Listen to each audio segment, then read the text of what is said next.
Habafari badi da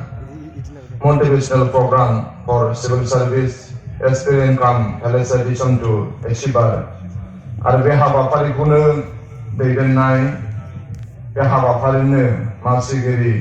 doctor Kanaru Boro' assistant professor Tangla college आरो बे हाबाफारियावनो रिसार्च पार्सन हिसाबै हांख्रायनानै हरजानाय Srijut Prafulla Kumar Hajowary ACS retired member of APSC आरो बे हाबाफारियावनो बाहागो लाफैनो हानाय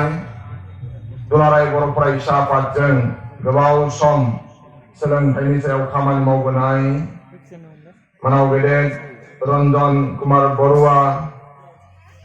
प्रेसिडेंट नर्थ इस्ट युथ फाउंडेशननि मानाव गेदेर बिथाङाबो जोंनि गेजेराव दंफैयो आरो उदालगुरि जिल्लानिफ्राय सानै देग्लाय SCS मोननो हानाय डेभिडसन दैमारि निजोरा बर' आरो दुलाराय बर' फरायसा आफादनि लोगो थुनलाइयारि नेहाथारि सुमित नार्जारि उदालगुरि जिल्ला दुलाराय बर' फरायसा आफादनि आफादगिरि गाहाय नेहाथारि आरो सोलोंथाइ नेहाथारि बाबुल बर'जों लोगोसे लोगो सोलोंथाइ नेहाथारि आरो दिनैनि बे हाबाफारियाव बाहागो लानो फैनाय उदालगुरि जिल्लानि गुबुन गुबुन दखरानिफ्राय बाहागो लाफैनो हानाय अनजाथाव फरायसा लोगो नोंथांमोन जोंनि एबसुनि मावथि लोगो नोंथांमोन आं दुलाराय बर' फरायसा आफादनि जानानै इंराजि गोदान बोसोरनि गाहाम हामलायनाय साफ्रोमनोबो बावहरबाय आरो मागो दमासिया बारलांबाय अब्लाबो उदालगुरि जिल्लानि साफ्रोमबो फरायसा फोरोंगिरि आरो समाज दैदेनगिरि नोंथांमोननो गाहाम हामलायनायखौ जासिहरबाय उदालगुरि जिल्ला दुलाराय बर' फरायसा आफादा गल्डेन जुबली सेलिब्रेशनजों लोगोसे बे हाबाफारिखौ लाफादों जोंनि हारिनिफ्राय गोबां जि हिउमेन रिसोर्स गुबुन गुबुन आयदायाव जानो नांगौ आरो बेखौ थुलुंगा होनो थाखाय बिथांमोना दिनै बे हाबाफारिखौ लादों बेनि थाखाय उदालगुरि जिल्ला दुलाराय बर' फरायसा आफादनि मावथि बिथांमोनखौ आंनि एबसुनिफ्राय साबायखर बावहरबाय दा फरायसा लोगो नोंथांमोन जोंहा रिसोर्च पार्सन हिसाबै आलासि हांख्रायनानै लेंहरदों दा जों दुलाराय बर' फरायसा आफाद हिसाबै जातिनि माहारियारि आफाद हिसाबै बर' हारियाव नांगौ बादि हारि हिसाबै थांनानै थानो थाखाय जोंनो गोबां रोखोमनि एक्सपार्ट गोबां रोखोमनि अफिसार जोंनो नांगौ आरो बेखौ जानो हागोन होनोब्ला जोंनि फरायसा बिथांमोनहा दा ओंखायनो जों दुलाराय बर' फरायसा आफादा जोंनि बर' फरायसाफोरनो जों जेरै हायो बे खामानिखौ मावगासिनो दङ दिनैबो उदालगुरि जिल्ला एबसुआ सानै गावसिनि जिल्लानिफ्राय SCS मोननाय बे फरायसाफोरखौ बरायनायजों लोगोसे जोंनि जाखांबोनाय फरायसा बिथांमोनजों लोगो हमलायनाय बे हाबाफारिखौ लादों दुलाराय बर' फरायसा आफादा 2006 आरो 2007 निफ्रायनो सोलोंथाइनि सायाव खामानि मावबोदों आरो 2011 मायथाइयाव भारतनि बारग' प्रेसिडेंट APJ आब्दुल कालामखौ एबसुनि कनफारेन्सआव लाबोनानै APJ आब्दुल कालामजों जों हिउमेन रिसोर्सखौ बोरै कन्डाक्ट खालामनो हागोन बर'निफ्राय ट्राइबेल हारिनिफ्राय जों माबायदि खामानि मावनांगोन दुलाराय बर' फरायसा आफादनि बै समनि दैदेनगिरि बिथांमोना APJ आब्दुल कालामजोंबो सावरायनानै APJ आब्दुल कालामखौ क'क्राझाराव लाबोनाय जादों आरो जों दुलाराय बर' फरायसा आफादा जोंनि कनफारेन्सआव जों सुपार 30 आनन्द कुमारखौबो जों लाबोखांबाय मणिपुरनि IAS पामे आमिस्ट्रंखौबो जों लाबोखांबाय देग्लाय एबसुनि कनफारेन्सआव सनाम वांचु जाय 3 इडियटनि बिनि सायाव जि फिल्म खालामदों बिथांखौ जों नाजागासिनो दङ गाहाय आलासि हिसाबै नङाबा कैलाश साटार्जीखौ दा जों दुलाराय बर' फरायसा आफादा भारतनि गुबुन गुबुन रायजोनिफ्राय जाखांबोनाय सोलोंथाइनि सायाव साक्सेस जानाय बै मानसिफोरजों जगाजग लालायनानै भारत हादरनि गुबुन गुबुन रायजोनि सुबुंफोरा जेरैबायदि आवगायदों जोंबो आसामनि थागिबि हिसाबै बर'फ्रा आवगायनो नांगोन। दा ओंखायनो डक्टरानो जा इन्जिनियारानो जा बा सिभिल सार्भिस अफिसारानो जा जोंहा नांगौ बादि बिराद खम। आङो मनज स्वरगियारिजों मैयाबो रायज्लायहरदों जे मनज स्वरगियारि नोंथ' IPS जाबाय,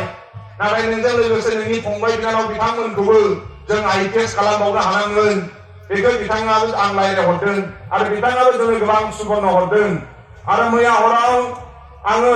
थांनाय बोसोर IAS मोननाय फोरमान ब्रह्म बिथाङा अरुणाचलनि सांलां डिस्ट्रिक्टआव दङ। दा बिथांजोंबो मैया रायज्लायहरदों। तापस बसुमतारिया केरेलायाव दङ IPS अफिसार जानानै। दा जोंनि हारिनिफ्राय जाय बिथांमोनहा खस्थ' खालामनानै जेरै डेभिडसन बिथांमोना आरो निजोरा बिथांमोना उदालगुरिनिफ्राय पास जाबाय आरो दुलाराय आसामनिफ्राय जोंहा देग्लाय आसाम पाब्लिक सार्भिस कमिसनखौ पास जानाया 7 दं आरो बै 7 बर' फरायसाफ्रा देग्लाय पास जादों। थांनाय बोसोर पास जानाय दं, बिनि सिगां पास जानाय दङ। दा जोङो union public service commission pass जानाय, Assam public service commission pass जानाय, JEE एग्जाम पास जानाय, NEET एग्जाम पास जानाय आरो जोंनि हारिनिफ्राय जाय बिथांमोना स्ट्रागल खालामनानै साक्सेस जादों बिथांमोनखौ लाफाजोबनानै आरो जाय दा इउनिभार्सिटि आरो कलेजाव फरायगासिनो दङ बिथांमोनखौ लानानै जों जेरैखि जाया नांगौ बादि हिउमेन रिसोर्स प्रडाक्टखौ जों खालामना लानांगोन। आरो जोंखौ अराय सम अनबोनाय सुबुरुन होनाय बर'नि गेजेराव गोबां मेलेमजिबि आरो रिटायारमेन्ट मोननाय अफिसार बिथांमोन दङ आरो दिनै बेबादिनो प्रफुल्ल कुमार हाज'वारि सार बिथाङा जोंनि गेजेराव सफैदों। दा ओंखायनो बै अफिसारफोरनि सुबुरुन लानानै आरो जोङो जयै बर' लाइमोनफोरखौ हिउमेन रिसोर्स नांगौ बादि जों प्रडाक्ट खालामना लानांगोन। आरो भारतनि बारग' जि प्रेसिडेन्ट APJ आब्दुल कालामा बै समनि जोंनि एबसुनि प्रेसिडेन्ट प्रमद बर'खौ बेखौनो बुंलांदों जे नोंसोर बर' हारिया गेरेमसा जानो नांगौब्ला, बर' हारिया मास्टार रेस जानो नांगौब्ला बर'निफ्राय लिटारेसि रेटखौ जेरैखि जाया बारायनो नांगोन आरो कम्पिटिटिभ लेभेलखौ बर'नि गेजेराव लाबोनो नांगोन। आरो बेनि थाखायनो जों एबसुआ एमइआव फरायबाय थानाय फरायसाफोरनि थाखाय जों टेलेन्ट सार्च खुङो आरो दुलाराय आसामाव नन गभर्नमेन्टेल अर्गानाइजेसनब्लाबो जोङो NGOब्लाबो दुलाराय बर' फरायसा आफादा जोङो टेलेन्ट सार्च बेबादि आनजादफोरखौ जों खुंबोदों। जों लुबैयो जोंनि बर' फरायसाफ्रा कम्पिटिटिभ एग्जामाव जेरैखि जाया बिथांमोना बाहागो लानो हाथों आरो जोंनि बर' फरायसाफोरनि जारिमिना बेबादि जानो नाङा जे आं बर' बिजोङाव फरायबाय, आं आलादा बिजोङाव फरायबाय, आंहा बै आनजादखौ पास जानो हानाय नङा बिदि सानफ्लांनो हागौ। नोंसोर जाहाथे साना। आरो जाय बर' बिजोङाव फरायनाय आं दुलाराय बर' फरायसा आफादनि हिसाबै नोंथांमोनखौ खावलायनो सानदों। आथिखालनि बिटिआरनि सिबा प्रमद बर' बिथाङा बर' मिडियाम फरायनाय, जोंनि एबसुनि प्रेसिडेन्ट दिपेन बर' बिथाङा बर' मिडियाम फरायनाय, आवगायनि BTC चिफ हाग्रामा महिलारि बिथाङा बर' मिडियाम फरायनाय, आवगायनि डिपुटि चिफ खाम्फा बरगयारिया बर' मिडियाम फरायनाय, बारग' रायजो सभानि MP उर्खाव गोरा ब्रह्म बर' मिडियाम फरायनाय, बारग' रायजो सभानि MP बिश्वजित दैमारि बिथाङा बर' मिडियाम फरायनाय, आसामनि मन्त्रि बर' हारिनिफ्राय चन्दन ब्रह्म बिथांमोना बर' मिडियाम फरायनाय। दा जोंहा गोबां साइन्टिस्ट, गोबां सिभिल सार्भिस अफिसार, गोबां प्रफेसार लेक्सारार बर' बिजों फरायनाय। आरो देग्लाय आसाम पाब्लिक सार्भिस कमिसनाव क'क्राझार जिल्लानिफ्राय सरन नार्जारिया बिथाङा आसाम पाब्लिक सार्भिस कमिसन आनजादखौ पास जादों। दा ओंखायनो जाय बर' मिडियामाव फरायदों 1%बो नोंथांमोना डिग्रेड जाहाथे जाया। आरो जोंहा फोथायनाय दङ बर' फरायसा आफाद हिसाबै जोंनि बर' फरायसाफोरनाव केपासिटि दङ आरो बिथांमोना नांथाबनानै मावसोमनो हानाय नोंसिनाव गोहो दङ आरो नोंसिनि गेजेरनिफ्राय गोबां खस्थ' खालामनानै फरायनायनि गेजेरजों नोंसोर गिदिर गिदिर अफिसार जागोन आरो गिदिर गिदिर नोंसोरो मानसि जागोन आरो जोंनि हारिनि जारिमिना सोलायगोन बेखौ जोंहा फोथायनाय दङ। ओंखायनो जों दुलाराय बर' फरायसा आफादनि जानानै साफ्रोमबो फरायसा बिथांमोनखौ जाय जेखि एंगेलाव थाया मानो, जाय जेखि प्रब्लेमाव थाया मानो, जाय जेखि बेकग्राउन्डनिफ्राय फैया मानो, नोंसोर जि थांखि लादों बे थांखिखौ नोंसोर जाहाथे साक्सेस खालामथारो आरो बेखौ नांथाबथारो बेखौनो जों लुबैयो। जों लुबैया जोंनि जारिमिना बर' फरायसाफोरा इउनिभार्सिटियाव थांदोंमोन, सिभिल सार्भिस कचिं लाहैदोंमोन, नाथाय बिथांमोना गोरा मोननानै बिथांमोना खस्थ' खालामनो हायैयाव बिथांमोना गिदिंनानै फैफिनबाय। बे जारिमिनखौ जों लुबैया।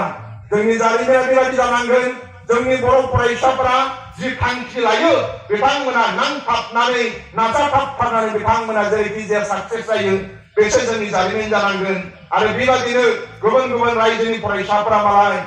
भारतावनो नर्थ इस्टआव मिजोरामनि फरायसाफोरा नांथाबनानै गोबां सिभिल सार्भिस अफिसार दं नागालेण्डआवबो गोबां सिभिल सार्भिस अफिसार दङ दा ओंखायनो जोंबो जेरैखि जाया जोंनि गेजेरनिफ्राय नांथाबनानै नोंसोरो जानो नांगोन आरो साफ्रोमबो फरायनायखौ जाहाथे गोसो होयो बेखौ आंनिफ्राय खावलायनाय थाबाय उदालगुरि जिल्ला दुलाराय बर' फरायसा आफादनि जि सेमिनाराव बिथांमोना जे आंखौ लेंहरनानै फंनैसो बुंनो जे खाबु होबाय बिथांमोनबा साबायखर थाबाय आरो जों दुलाराय बर' फरायसा आफादनि कनफारेन्सआ जोंना 29, 30 आरो 31 जानुवारि मासावनो बिश्वनाथ जिल्लानि गहपुराव जों लादों आरोबाव जों थांखि लागोन फैबाय थानाय बोसोरसेयाव जों बर' फरायसाफोरनि थाखाय मा खामानि मावनो हायो आरो मा बिथांमोनखौ जों सहाय खालामनो हायो बिनि थाखाय जों थांखि लागोन दा ओंखायनो साफ्रोमबो फरायसाफोरखौ जाहाथे खस्थ' खालाम आरो फरायथार बेखौ जोंनिफ्राय जों खावलायनाय थाबाय आरो नोंसोर जि थांखि लाया मानो जि नोंसोरो गाव फरायनो नाजाया मानो जों दुलाराय बर' फरायसाफोरा मांगोलै नोंथांमोनखौ फरायसा बिथांमोनखौ सहाय खालामनो हायो बोरै खबर लानो हायो आरो नोंनि थांखिया नों नाजानायाव बोरै जाफुंनो हायो बेखौ सहाय खालामनो थाखाय जोङो दुलाराय बर' फरायसा आफादा नाजागोन अकल सिभिल सार्भिसल' नङा डक्टर इन्जिनियारल' नङा हारिमुनि बिथिङाव जुदि नोङो इन्टारेस्ट दंबा हारिमुनि बिथिङावबो नोङो साक्सेस जाहैनो नांगोन नों जुदि गेलेनाय खारनाय बारनायाव इन्टारेस्ट दङब्ला बेयावबो नों साक्सेस जाहैनो नांगोन दिनै बर' हारिया माखासे फुटबल गेलेगिरि जोंनि गेजेरनिफ्राय ओंखारबाय बिथांमोननि थाखाय दिनै जोंनि हारिया मुंदांखा जाबाय माखासे बर' आइजोफ्रा सौलायनाय खमलायनायाव दिनै आसाम आरो भारत हादरखौ मुंदांखा खालामदों बिथांमोननि थाखायनो हारिया दिनै मुंदांखा जादों ओंखायनो जों लुबैयो जोंनि बर' फरायसाफोरा जि टेलेन्ट दङ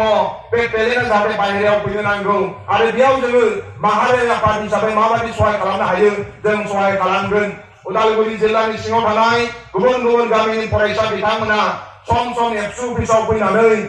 जाहाथे एबसुफोरजों जाहाथे सावरायफैबाय थायो जि थांखि लाया मानो बेयाव जोंबो मिन्थिनानै जोंनो जोंनि बर' फरायसाफोरखौ जोङो सहाय खालामगोन दिनै उदालगुरि जिल्ला दुलाराय बर' फरायसा आफादा जे हाबाफारि बे हाबाफारियाव आंखौ जि किन'ट एड्रेस होनो थाखाय बिथांमोना खाबु होबाय बिथांमोनखौ उदालगुरि जिल्ला एबसुखौ साबायखर बावनानै आंनि किन'ट एड्रेस जि बिबुंथि लाखिनाय बे बिबुंथिखौ एसेयावनो फोजोबबाय गोजोन्थों।